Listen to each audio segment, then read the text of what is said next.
সুষ্ঠু ও শান্তিপূর্ণ নির্বাচন আয়োজনের লক্ষ্যে পুলিশ সর্বোচ্চ পেশাদারিত্বের সঙ্গে দায়িত্ব পালন করবে বলে জানিয়েছেন আইজিপি বাহারুল আলম। শনিবার দুপুরে খুলনা পুলিশ লাইন্সে এক প্রেস ব্রিফিংয়ে তিনি বলেন, মানুষ নির্বাচনের জন্য উদগ্রীব। সহযোগিতা পেলে আমরা স্বচ্ছ নির্বাচন উপহার দিতে পারব।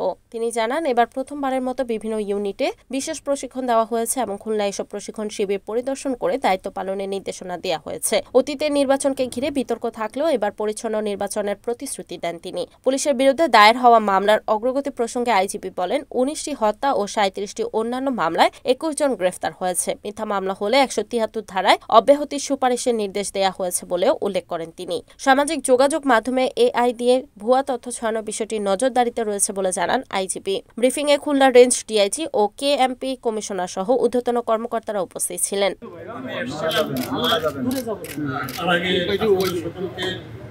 কৃতজ্ঞতা জানাই আপনারা এখানে এসেছেন। খুলনায় আমাদের পুলিশের বিভিন্ন ইউনিটে, জেলা police, police battalion, police training centre, RRF,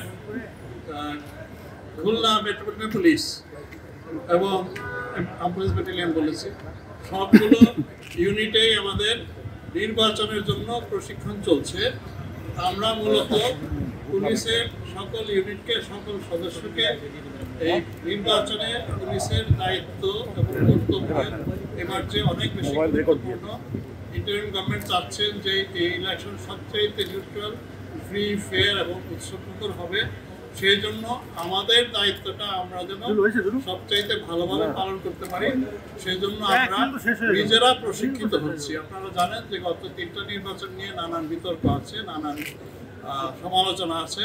আমাদেরকে যেন সেই সব সমালোচনা বিতর্ক থেকে আমরা যেন বেরিয়ে আসতে পারি এবং সুষ্ঠুভাবে আপনাদের সকলের সহায়তায়, আমাদের সকল অংশের সহায়তায় আমরা যেন একটা ইলেকশনে শান্তি শৃঙ্খলা সুষ্ঠুভাবে রক্ষা করে একটা সফল নির্বাচন অনুষ্ঠানে আমরা আমাদের ভূমিকা পালন করতে পারি।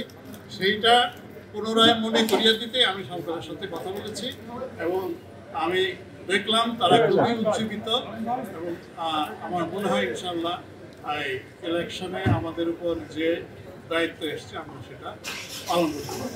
আপনাদের সকলকে ধন্যবাদ জানাই। Report Mamun Hasan, NN TV, Khulna.